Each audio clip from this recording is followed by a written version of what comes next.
Mental wealth is the sum of all the things that we do that are good for the state of our mental health. I mean, in a way, it like helps you feel good and helps you process. Therapeutic, a walk in nature. Therapeutic, going on a run with a friend. Therapeutic. Okay, let's just start. Welcome to a new episode of the Bridging Podcast. Tomorrow is going to happen whatever we do. Is it better to go into tomorrow trusting a voice, a practice, process, a way forward? Or is it better to go into tomorrow filled with fear and not believing the things that have gotten you here so far? Create a new reality. I close my eyes and I will be there. I will dream it.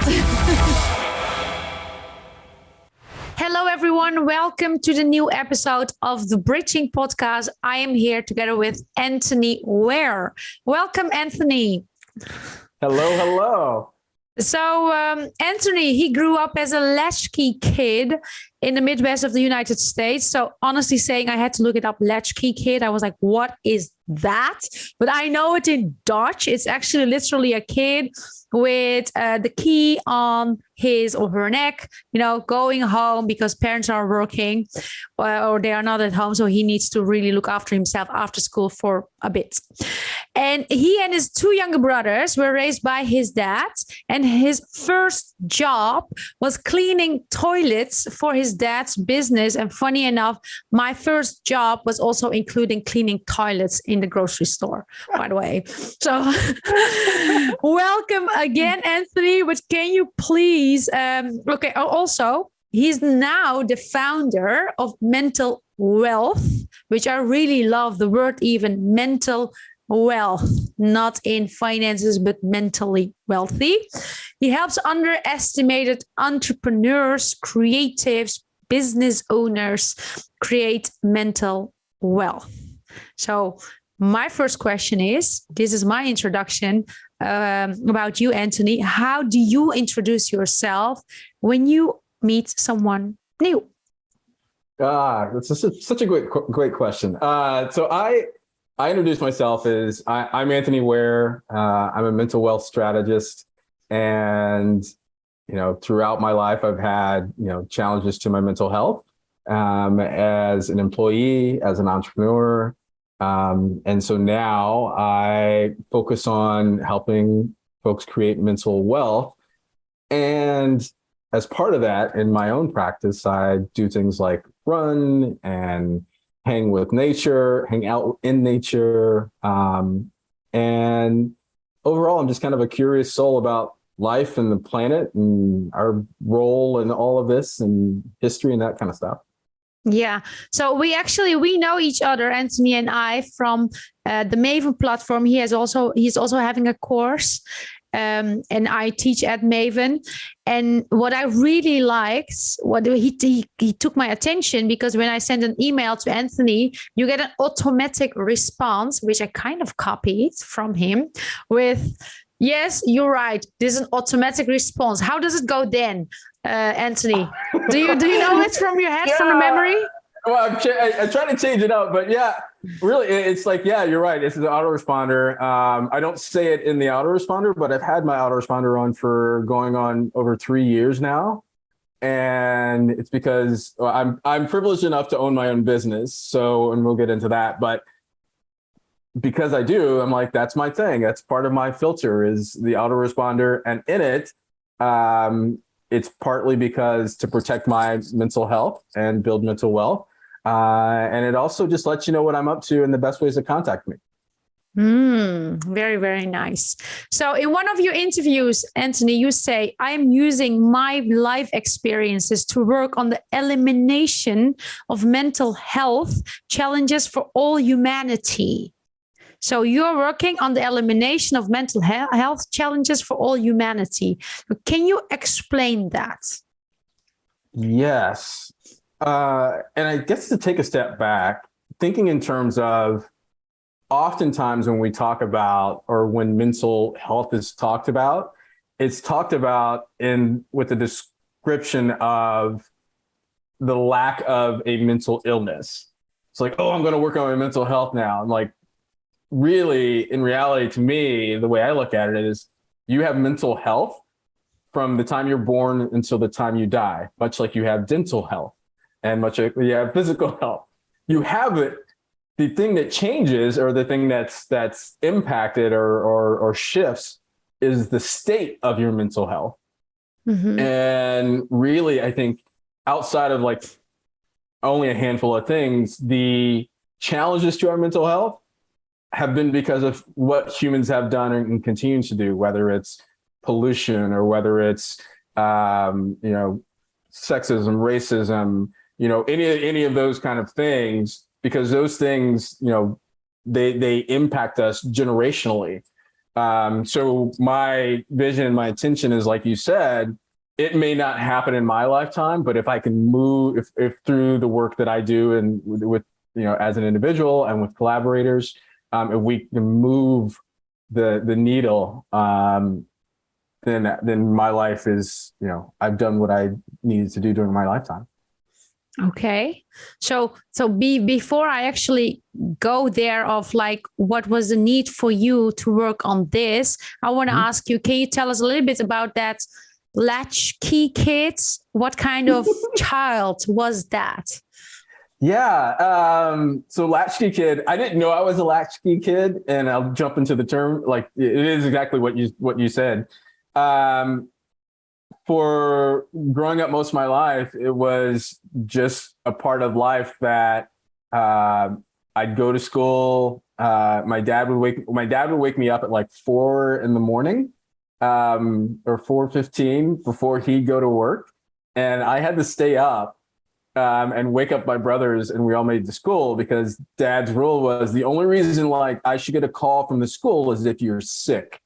Period. Not because you missed the bus, not because you're sick or injured. Yeah. And so as the latchkey kid, I had a shoestring. Here, I had the key. Tuck the shoestring in to make sure nobody saw it and could take it. Yeah. Nobody saw it. yeah. Nobody saw it. Partly the embarrassment, I think, as a kid. But yeah, I had the responsibility. I think until my other brothers were old enough to have their own key, of coming home. And when I came home, there was usually a list of like, hey, prep this food. And if it was time for laundry, Dad would he had all the detergents and everything laid out for us to like go to the laundromat, and he showed us how to use the laundromat on an occasion. So all these things, I think it instilled this kind of sense of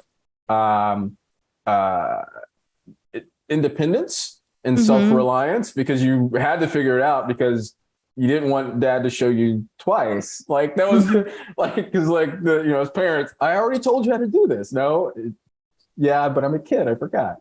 So that was like the latchkey kid. But it really wasn't until I was like really in my 20s or 30s that I understand I was a latchkey kid. That's the term for it. Yeah, but you didn't kind of judge it or think of something about it. This was just the way you grew up, right? Yeah, exactly. So actually, my second question has two parts, the latchkey kid, okay, the kid that woke up at 4 a.m. in the morning and with the key, shoestring on the neck, and then he goes to school. Dad doesn't want school to call for anything like you're late or you did this, now only you're sick. And also on the way back, you learn how to do the laundry and all. So how is the Anthony now? And then the second question in that is, how did the latchkey kid evolve to the Anthony now? That's wow. Yeah. So I think there's a couple different layers to that. So one of the things that was a part of my childhood was, you had to figure it out. And so that resourcefulness has been a common thread. Like through all my life challenges, I've figured it out because I'm still here, right? I've figured things out along the way. And I think another thread is I think being able to interact with different people from different backgrounds, because I was the oldest, so I didn't have like a sibling that he was younger. So I never looked at him as, it wasn't until our teens that I looked at him as like my brother. It was more like he was a responsibility. Not in a bad way, but it was like, I had to make sure that they didn't get hurt, because then that would come back to me. Yes. So being able to interact with people along the way, from different backgrounds, and then I think just exploring the world around me. As a kid, when I had my chores done, oftentimes I just got on my bicycle and just rode. Like there was no like goal. It was just like, oh, ride until I'm tired and then come back. And so I think now I have that, even in the context of the world we're living today, like when the pandemic hit, travel and interacting globally was something that was like near and dear to energize me. And so I hopped on a lot of Zooms from people in other countries, because I needed that fix. I think one of the challenges that I had to overcome as a shift from the latchkey kid, was this level of trusting other people more, because I had to have my guard up because as a kid, and you're the kid with the key with the responsibility. I couldn't trust just anybody. Did you feel that on a young age? Because you said like on the age of 20, you realized, oh, I was a latchkey kid. So you didn't realize it earlier. But did you realize on a young age, like you have to have your guard up, as I need to protect myself. I need to be cautious. Yeah. And part of it was, being that the responsibility with taking care of myself, but also with my brothers. But also it was, growing up in the United States. I mean, the reality of growing up as a Black man and as a Black boy in the United States, and this is even back in the 80s. So there was the racism side of it that I had to be on guard for, which I learned early. I mean, like early as in like 6, 7, 8 years old. Dad taught us those lessons. And then the practical side, like that, one of the things that I vividly remember, were Saturdays. On Saturdays, my dad would leave for work. He'd get me up, and then we'd get a haircut. But for us going to get a haircut, we lived maybe a 20-minute drive to the barber. And so my dad would leave enough money for us to call a taxi. This is the 80s. So there's no Uber, no Lyft. But there's a taxi. Yeah, but there's a taxi. So we'd call the taxi company, have them pick us up. I'd have the money. I'd, hand them the address, or I'd say it, one of the two. And I was the last, like I'd pay the taxi driver, but I was always the last person to get out of the taxi. So that protection piece was even there, and not necessarily not trusting the taxi driver to drive off with one of my brothers, right? And then while we wait at the barbershop, we'd get there half hour, 45 minutes before they open. And if someone said, even if it was cold out, it's like, hey, come sit in the car, because people would, arrive there early as well. I was like, nah, we're good.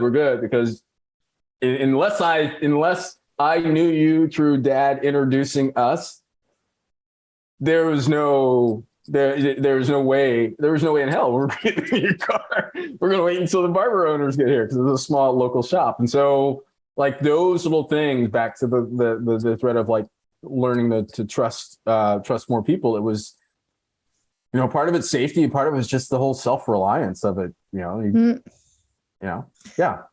Can you share one or two pivotal moments in your life that actually made you create or pay attention to mental wealth?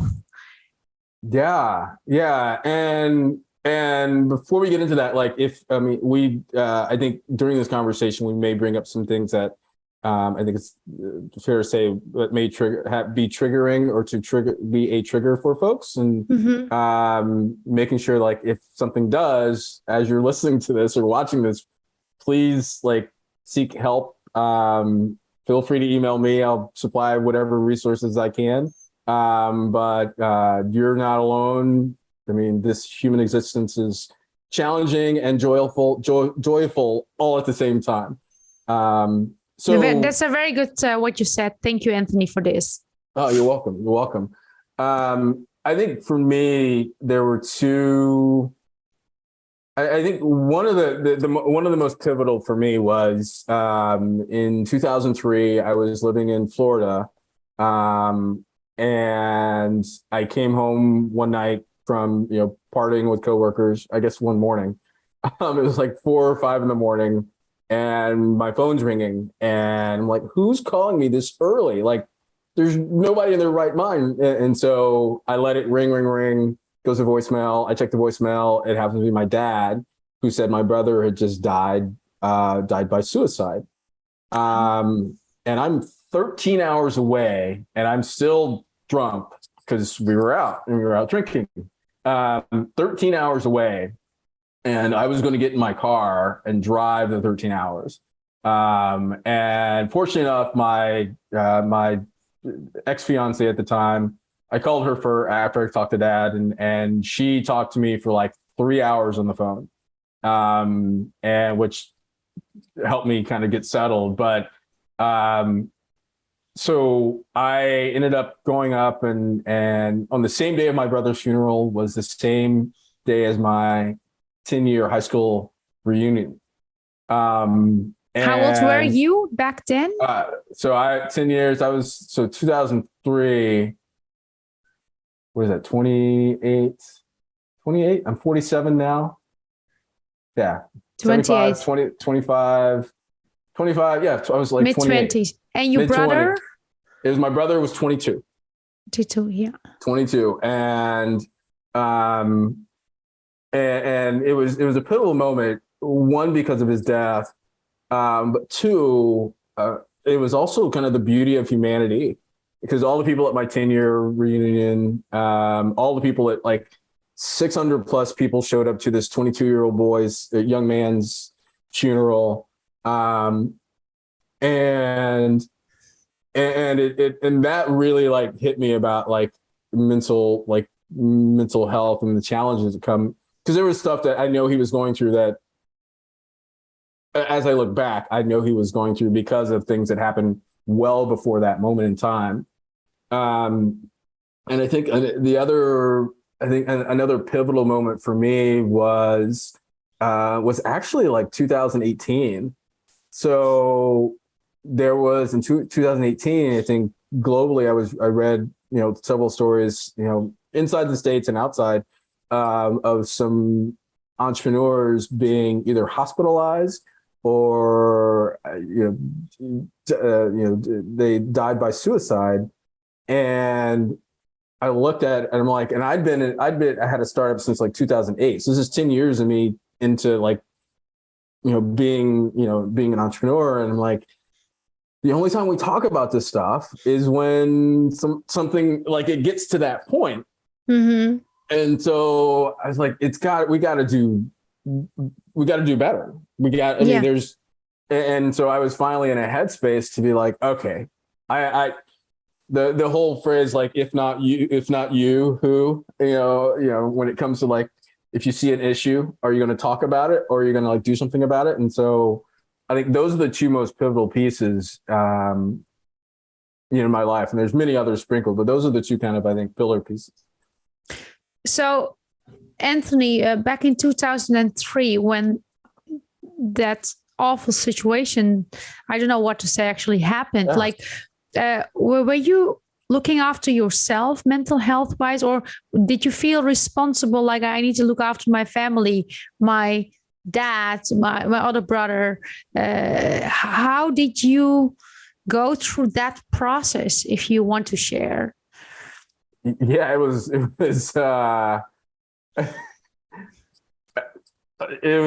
all the above, all those thoughts. I I drank a ton. Like that was my coping mechanism. I partied. I did things that probably put me on the verge of getting killed. And at the same time, I was like blaming myself for like not communicating more with my brother or those kinds of things. And I just really like getting through it. I numbed myself through alcohol and partying or through working, and buried it. And it wasn't until probably 2009, 2008, 2009, when I had, finally had addressed that stuff with therapy. 5-6 years later after the situation. Yeah. Because growing up, and then most of my life, and then actually even to today, I think there's this, there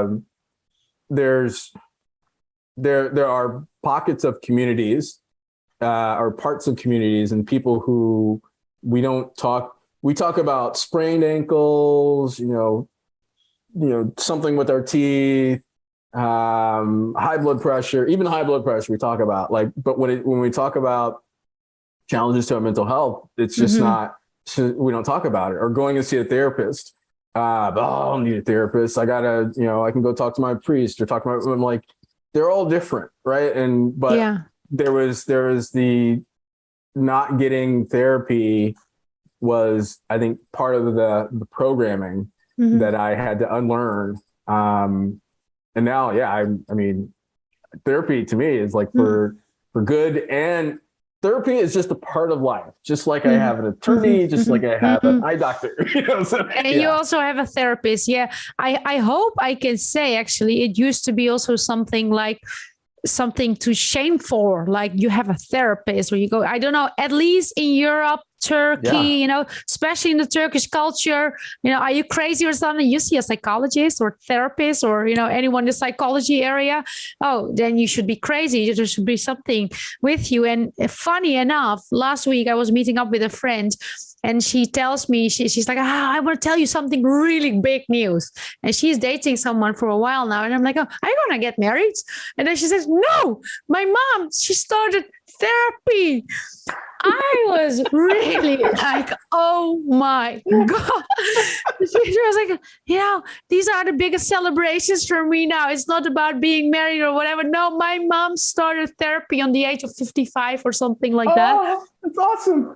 She was so happy, but luckily in this moment of time, I have people around me that embrace, like, hey, we need it. And sometimes a friend might be your therapist, not, in the professional way, but talking to someone about something can also open you. But like going back, what an awful situation sound to me. I haven't gone through that, so I would never know how that feels. And what does mental wealth mean to you right now after going through therapy and still maybe having a therapist? What does it mean to you? How would you describe it?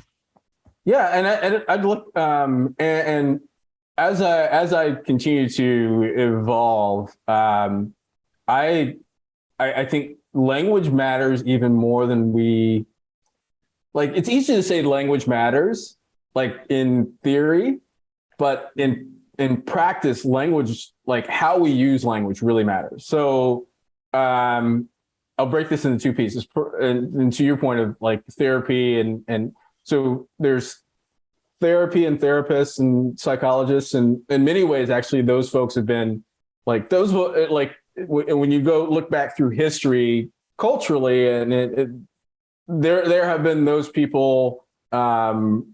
Centuries back, right? And now we have them licensed. And so there's therapy, and then there's therapeutic. Not everything that's therapeutic is therapy. Not everything that is therapeutic is therapy. Okay. Yes, because oftentimes you're like to your point, like I used to think like, oh yeah, I think and say, wow, hanging with my friend was my therapy, or going out on a walk, that was therapy. I'm like, it was therapeutic. And But it was then not therapy. That was therapeutic, but it was not therapy. Yes. Okay. And so then when you think of that, like how we use language, we think of mental wealth. As I said in the beginning, so mental health is something we have from the time we're born to the time we die. And then mental illness, a mental illness is something that impacts the state of our mental health. Mm-hmm. And then mental wealth is the accumulated things that we do to make a positive impact on the state of our mental health. Can you please restate that one more time? Mental wealth is? Mental wealth is the sum of all the things that we do that are good for the state of our mental health. Okay, some of the things that we all do for the state of our mental health. So it might be running, eating healthy, having a good social life, having friends that support you, great support network, for example. Right? Exactly. And I call those things like mental wealth deposits, much like if you get a paycheck or you have an investment, you put something into an investment account, or all these things we do for financial wealth, right? Those little things, and then the compounding effect.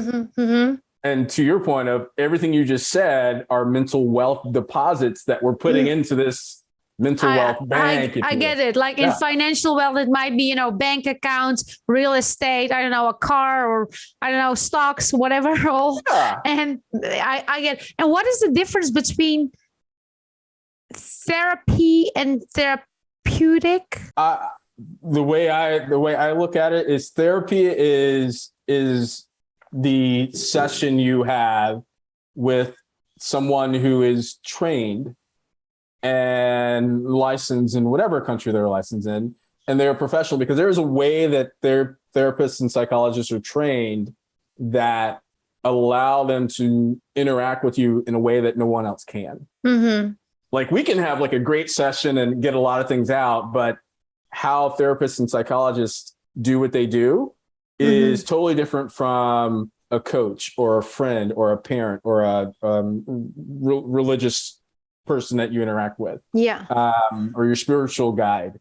There's a methodology and a training and a way that they do things. Therapeutic is just, to me, something that helps you, in a way, it like helps you feel good and helps you process. Like a walk in the therapeutic, a walk in nature, therapeutic, going on a run with a friend, therapeutic, standing at the height of a tall hill in Santorini looking at the ocean. Yes. So I like to go a little bit deeper on that, Anthony, if I may. Like the first question, are you, for example, at this moment in therapy? No, but it's in my budget to start this month. Okay. Or when was the last time you were in therapy? It's been about a year. Okay, a year ago, like when you were in therapy, and during you were in therapy, you might have had therapeutic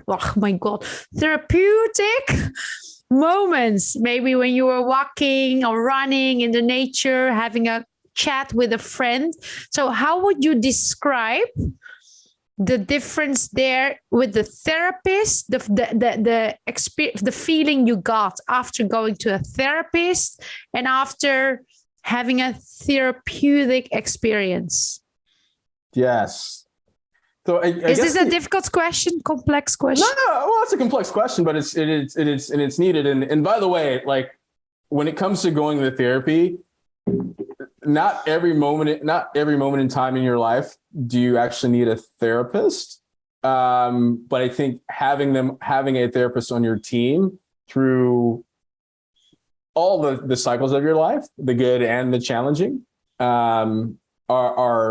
is important. is important to put in your budget, whatever that looks like.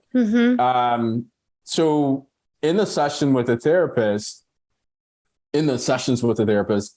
it was really, for me, it was helping me uncover things that I was hiding from myself. Whether it was, the relationship with my mother, like that was impacting other whole bunch of other parts of my life.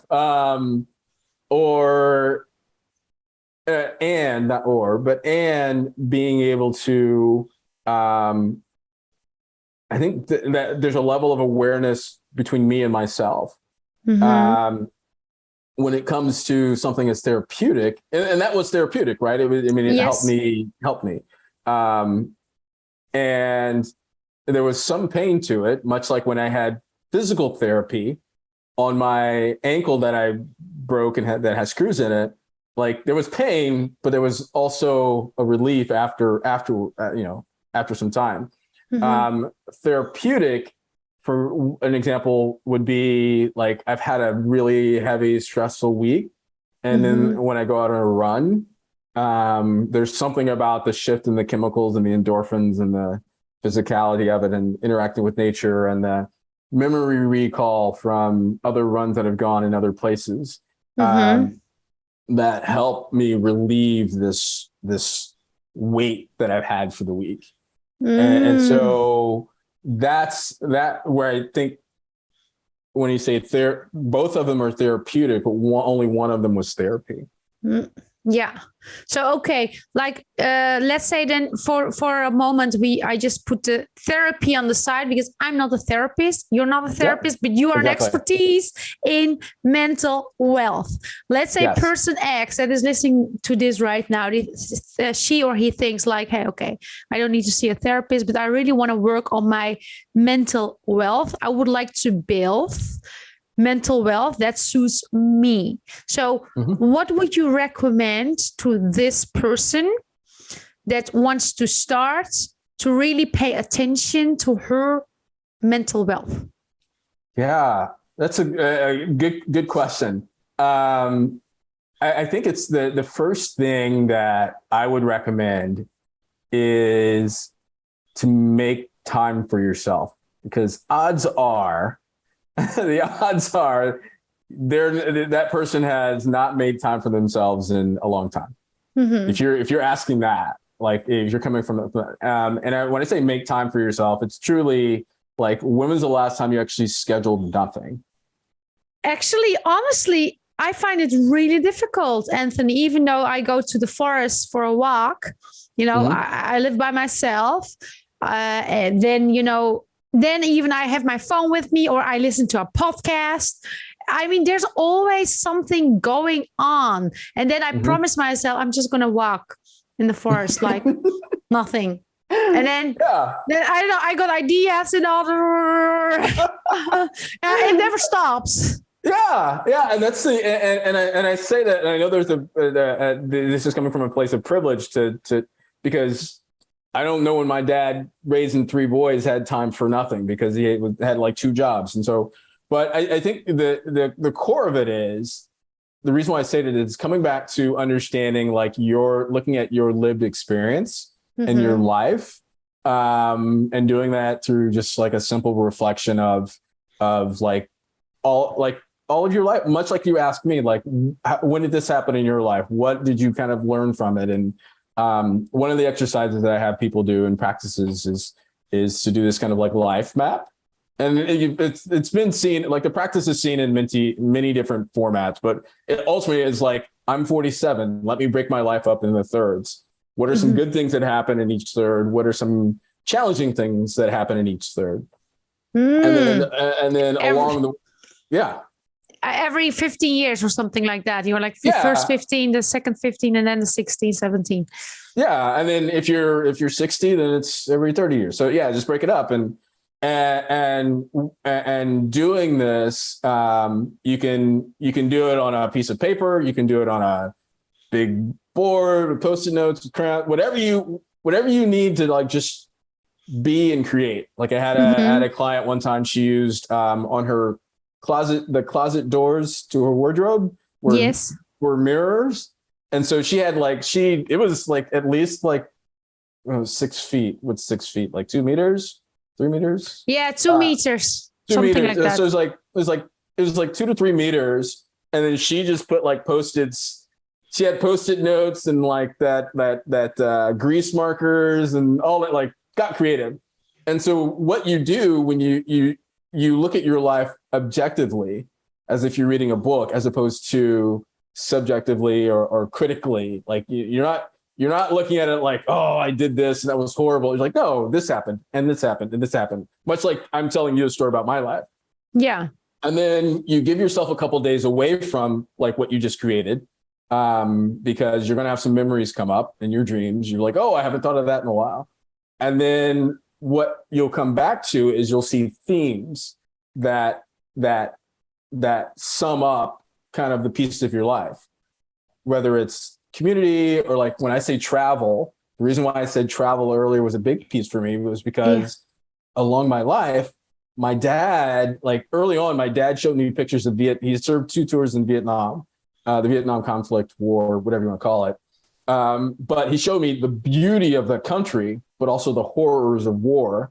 Mm-hmm. And then later on in my life, like in my childhood, so to give myself and my brothers the experience of flying on a plane, he bought round trip tickets to a city that was like a 3-hour drive. Like we could have just drove, but he wanted us to experience the plane flight. And then I studied abroad, and then I've had while I was in college, I went to Sweden. And so when I look at like the timeline of my life, because I've taken the time to take a step back, I see these things. So now going forward, it reshapes the lens on how I need to look on the world. So kind of like, let's say your wardrobe, you divide it by 3. Let's say someone that is 30 years old, to just make it easy. First 10 years, the themes, then between 0 and 10, between 10 and 20, between 20 and 30. And then you just leave it for a moment, all the post-its, what you have written there. And then a few days, you just sleep on it, just do your thing. I don't know, eat, exercise, work, and all these things. Then you come back and you're like, I see kind of a thread here. What is happening? Maybe your theme is like, you were playing outside between 0 and 10, 10, 20. You were in high school in a sports club, and then you're exercising now a lot. Oh, exercise is a thread. So no, or maybe also things that you don't like about yourself, maybe that you were bullied by someone or by people in the high school during your 20s, by your ex-boyfriends or ex-girlfriends. What do you do then? Now you have seen it. You get aware. Oh, this is happening. And there's a lot of, and that's I'm glad you asked that question, because like sitting with that awareness, that's something that's phenomenal in and of itself. Because so often, like we're in this world, we're so connected. Like think of just 50 years ago, how connected we are, how the world is connected, how you are connected, how much we're like go. There's so much about being in the present, but yet we're like so deep in the present that we forget like all of this lived experience. And so now doing this practice, now you're aware of it. It can help reshape the decisions you make. And so when you think of like the next job or your romantic partner, if your romantic partner isn't aligned, they don't have to have the same, but if they're not aligned with those themes on some level, then it won't necessarily work. So what if you would say, the things that you see on that wardrobe, the 3 parts, if you would say, but actually I don't want to be that Özlem anymore. Like I've been that, but I don't want to be that, because it obviously also, it did not serve me. It did not serve the deposits of my mental wealth. It was not a good deposit, because the stock went down. It was a good investment. I should change that investment. But you have done it for the past 30 years, right? Yes. How? Because I like to say, instead of, like in my case, I would say, like, instead of like looking at this is the way I have lived, so I'm looking for a partner that also lived this way. Let's say if you're looking for a partner, But I would be more like, no, but I was this. I was a pleaser all my life. I'm not going to please anymore. I'm just going to say, this is what I want. And not in a selfish way, but in a self-love way, I'm going to say, sorry, so far. How do you get that change? Yeah. So, and you wouldn't recognize that without knowing what you just observed, right? So one of the way to look at that is like, so you have these themes, and the themes are agnostic because they're all the experiences. So for you, in that example, saying, I was a people pleaser, or I see this theme of people pleasing. Okay, I don't like that theme. At the same time, there's other themes like community or being curious. Like if you look at your lived experience, you can go, there's many where you start to do some word association. You're like, oh, community, being around people. Why was I around? Why did I like being around people? Oh, because I'm curious and want to learn. Right. And so now you take that lens of curious and learning and you're like, what can I do with that? Mm-hmm. And a good example is like for you, I have to imagine if you look back to your life, like not only your business experience but like you're a scuba diver, like you're like, yes, you're like curious about the underwater world. Like, yes, the physical experience, but so like you take that theme of curiosity and put it on something like this podcast. Mm-hmm. Like this podcast is part of who you want to be. Like, curiosity. Yeah. So to your point, yes, you can recognize some of the things and the themes that weren't healthy or aligned with like where you wanted to go and how you wanting to evolve. But it's at the same time you're seeing everything. So because you're seeing everything, and it's your life, you have a choice about what you want to take with you. And so like going back to the travel piece for me, like travel, like to me, travel to someone else could be like, I just want to travel inside the United States. But travel to me has always been global. Like even when I look back, after I saw like the bigger theme, I look back at, I can't remember his name, but one of my first friends in the apartment complex that I grew up in was from Egypt. And I was like, oh, wow. Even there was like a little, like a seed of like a global, I mean, people say global citizen all day long, but I'm like, truly, I was like, it's been implanted in me. Like my life can't help but be that. Yeah. But the other things, to your point, like the biggest thing about doing this whole exercise is you get to see your life in a way that you've forgotten because you've been so focused on doing. Exactly. Now, so you take really a step back and look at yourself in a very creative way. You use also your hands, you write the poses, you just stick it, it's like kind of also maybe an art class. You're just more in flow. Okay. Yes. So, and where does self-love stand in this whole process? It's foundational. Foundational. And if you don't have it, and if you can't connect with that, because I mean, saying it and doing it and actually feeling it, because I think you have to like sit with it until like self-love. Intellectually, yes, I get it, but it has to get down to I point to your heart, but really your heart's kind of the whole body. So, but like you have to like self-love is the grounding piece of it. And that's why I say, and I'll reiterate that when you're going through this, you're not looking at it in a judgmental way. You're looking at it as if and like you're looking at it as if you're writing your own autobiography. Yes. But it's just kind of in a graph chart form. Actually, with curious eyes, like a child, that's also what I'm teaching in my courses. When you find a limiting belief, you don't say like, oh my God, why do I have a shadow belief? Why do I have this? No. Oh, I have this going through my life for a long time. And now I just look at it and decide to let it go if it does not serve me anymore. It might have been serving you for such a long time. Yes. And go ahead. Yeah. No, you go ahead. What I was going to say too, like the other thing that this initial practice helps you do is, so when you go to seek out a therapist and seek out, those other people around you to help, your fitness person or your nutrition person, this helps you understand who you are. So you're picking the right people that are aligned with you. I know I said romantic partner earlier, but truly it's like, this helps you, because if you don't know who you are, you're going to pick the therapist that you're going to go through all these therapists or all the wrong fitness people, like wrong for you. Yes. Because, I would like to give an example. Actually, I haven't done this exercise, what you're saying, but I'm actually reflecting a lot on my life, sometimes even too much. And then I found out for myself in January, I have been so indoctrinated by the traditional or modern medicine. Like, we have doctors, we have like, what is it?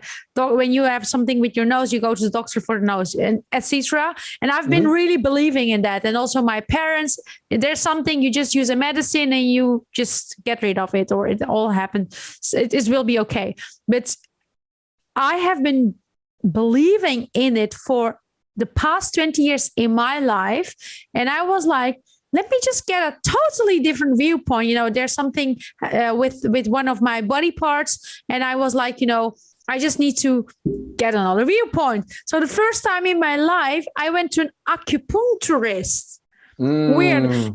And before I was like, no, that's too wavy. I'm not sure. The meridian, I don't know. I want to have facts. I want to have blood tests. I want to have results. I want to have an echo.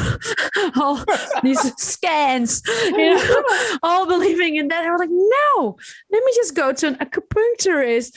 And actually, it did really good with me because I had a totally different viewpoint.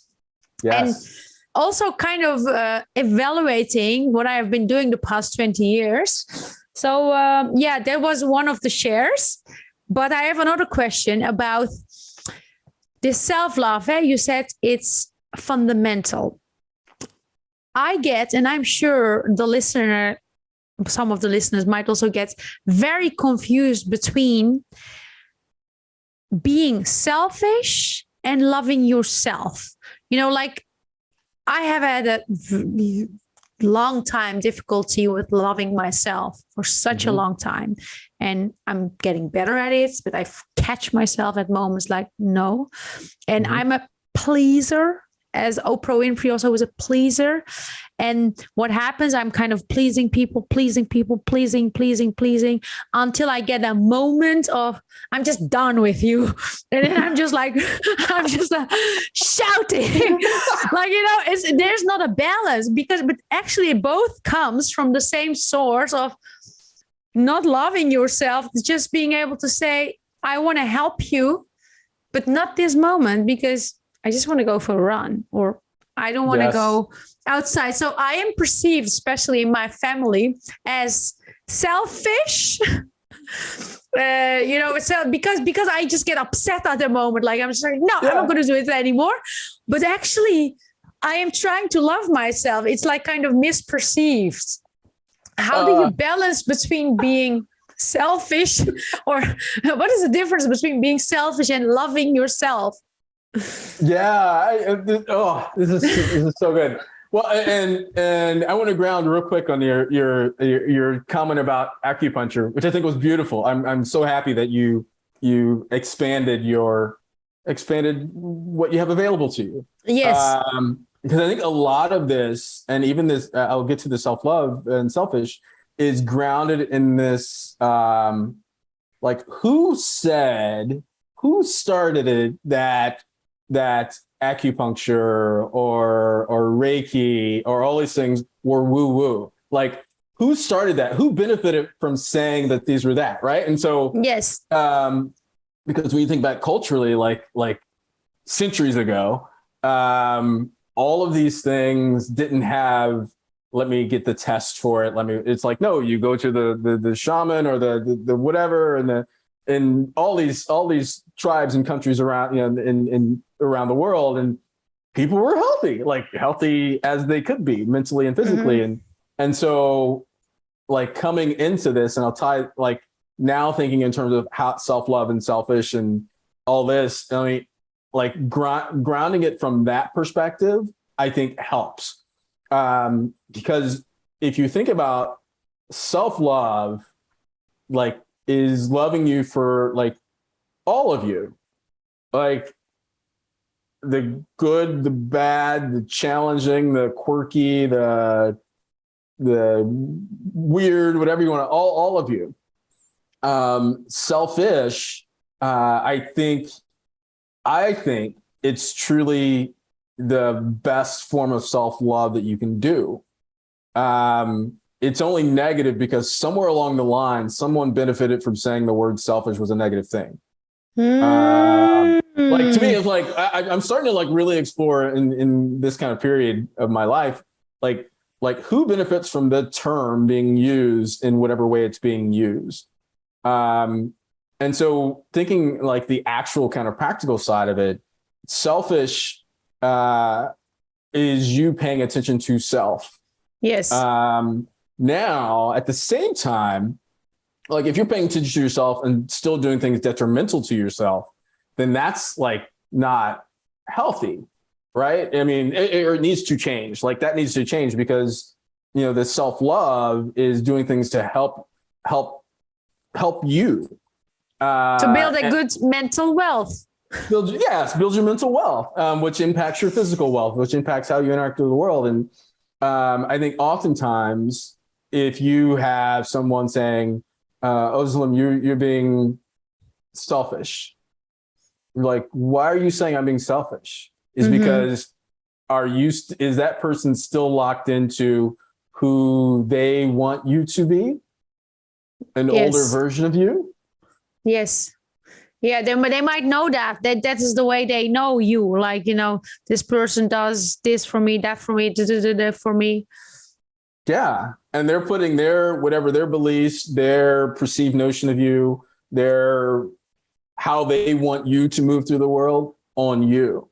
So can we then say actually the really having self-love starts also with being in integrity with yourself? If you are there loving yourself or being selfish. Like, for example, I don't know, let's say there's an apple in the middle and then I'm like, I love myself. I'll just get it. I mean, I can feel myself in my body, in my mind, that I'm actually being selfish there because I know I don't need the apple, but I can also share there. But let's say if I was super hungry, I don't know, starving from the food, I could say there, hey, I want to eat this because, and then it might be self-love. And what I'm trying to say here is like really feeling in for yourself. If you are showing self-love here or being selfish, and you need to decide that for yourself. Yeah. And to the point of the apple, it's really interesting because, the selfish side of it, or someone saying you're selfish, like you taking that apple, it's doing harm. It could potentially doing harm to me, like if it's just us at the table. If you're doing harm, like, are you doing harm to me in like a spiteful way, or because there's selfish that, I mean, the impact can be negative and harmful. Like, I don't know, like, I don't want to bring politics into it, but like somebody doing something very evil to someone else just because they can. Yes. Like that's selfish on the other end of the continuum, right? Like, let me not show up in this podcast with Anthony because I actually don't feel like it. I just don't feel like it. I'll just want to have my coffee on the terrace outside. And then I go what you're saying.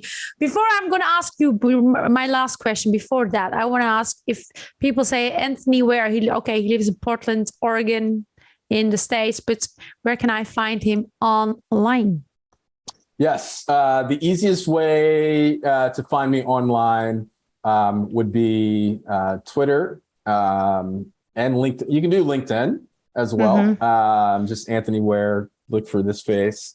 Okay. On Twitter. For the ones that's listening to the podcast, I'll put it in the episode notes. Anthony Ware, Twitter and Instagram. Both of them the same? Twitter and LinkedIn. On Twitter, as you're listening, thanks for spelling it out that way. On Twitter, it's the Anthony Ware. So it's TheAnthonyWare. So the Anthony Ware. Or I just want to say, okay, we are not native speakers, but we know English too. Hey, Anthony.